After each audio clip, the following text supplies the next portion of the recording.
Welcome to future vision study centre Salem. இந்த வீடியோவில் unit 9 எலக்ட்ரானிக்ஸ்லேருந்து ஐடியல் அண்ட் ரியல் ஆப் பற்றி பார்க்க போகிறோம். ஆப்னா என்னென்னா, இது ஒரு அனலாக் இன்டகிரேட்டட் சர்க்யூட். இதனுடைய ஃபங்க்ஷன் என்ன அப்படின்னா, நம்ம கொடுக்கறத ஆம்ப்ளிஃபை பண்ணி கொடுக்கும். நம்ம கொடுக்குற சிக்னல் எதுவாக இருந்தாலும் அதை ஆம்ப்ளிஃபை பண்ணி கொடுக்கும். அதுதான் இதனுடைய basic function.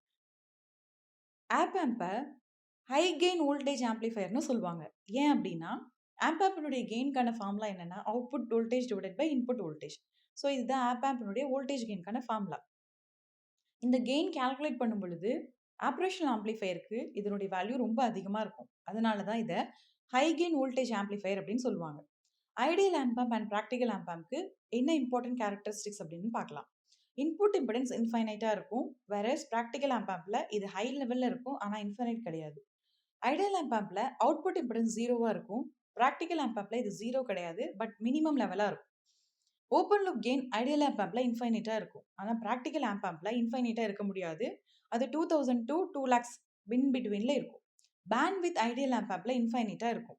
Pant with means அது எவ்வளோ ஃப்ரீக்வன்சி மேலே ஆப்ரேட் ஆகும் அப்படின்றது. நம்ம அனுப்புகிற சிக்னல் எவ்வளோ ஃப்ரீக்வன்சியில் இருக்கோ அந்த ஃப்ரீக்வன்சி மேலே ஆப்ரேட் ஆகிற இந்த ஃபங்க்ஷனை தான் பேண்ட் வித் அப்படின்னு சொல்லுவோம். ஸோ பேண்ட் வித் அப்படிங்கிறது ஐடியல் ஆம்ப்க்கு இன்ஃபைனைட். ஆனால் ப்ராக்டிக்கல் ஆம்பனுடைய பேண்ட் வித் வந்து இன்ஃபைனைட்டாக இருக்க முடியாது. ஏன்னா அது ஒரு டேர்ம் லிமிட் பண்ணும். அது என்னன்னா, கெயின் பேண்ட் வித் ப்ராடக்ட் அப்படின்ற டேர்ம் வந்து லிமிட் பண்ணும். இதனுடைய வேல்யூ எப்பயுமே கான்ஸ்டன்டாக தான் இருக்கும். So the product of gain and bandwidth will be equal to constant. அப்போ ஒன்று குறைஞ்சா இன்னொன்று அதிகமாகும், இன்னொன்று குறைஞ்சா இன்னொன்று அதிகமாகும். அப்படின்னா தான் இந்த கான்ஸ்டன்ட் வேல்யூவை மெயின்டைன் பண்ண முடியும். ஃபார் எக்ஸாம்பிள், இப்போ கெயின் அதிகமாக இருக்குது அப்படின்னா பேண்ட் வித் வந்து கம்மியாக தான் இருக்கணும்.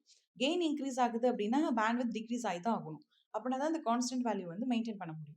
Next CMRR. சிஎம்ஆர்ஆர் அப்படின்னா என்னன்னா, நம்மளோட எந்த ஒரு ஃபங்க்ஷன் பண்ணாலும் அதில் ஒரு நாய்ஸ் இருக்கும் இல்லையா, அந்த நாய்ஸை இது கம்ப்ளீட்டாக ரெடியூஸ் பண்ணிடும். இந்த நாய்ஸே இல்லாமல் பார்த்துக்கும் ஐடியல் ஆம்ப். அதனால இதனுடைய காமன் மோட் ரிஜெக்ஷன் ரேஷியோ இன்ஃபைனைட்டாக இருக்கும். வேறஸ் ப்ராக்டிக்கல் ஆம்பில் இந்த காமன் மோட் ரிஜெக்ஷன் ரேஷியோ இன்ஃபைனைட்டாக இருக்காது. ஏன்னா there will be some noise in practical amp. அதனால அது 20 to 120 டெசிபல்ல அந்த நாய்ஸ் ரேஷியோ வந்து இருக்கும். ஆஃப்செட் வோல்டேஜ் வந்து ஜீரோவாக இருக்கும். இங்கே ஆஃப்செட் வோல்டேஜ் வந்து ஸ்மாலாக இருக்கும். இப்போ பார்த்தா இந்த கான்செப்ட் வச்சு ஒரு கொஸ்டின் டிஸ்கஸ் பண்ணலாம். In practical amp what does the gain bandwidth product tells us? So gain bandwidth product always equal to constant அப்படின்னு நமக்கு தெரியும்.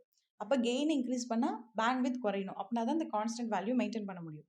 ஸோ இப்போ படிச்ச இந்த கான்செப்டை வச்சு நம்மளால ஆன்சர் பண்ண முடியும். Option B is a correct answer. Increasing gain reduces the bandwidth and vice versa. Next, உங்களுக்கு வேற எந்த யூனிட்ல இருந்து என்ன யூனிட் வேணும், என்ன கான்செப்ட் வேணும் அப்படிங்கிறத கமெண்ட் பண்ணுங்க. தேங்க்யூ.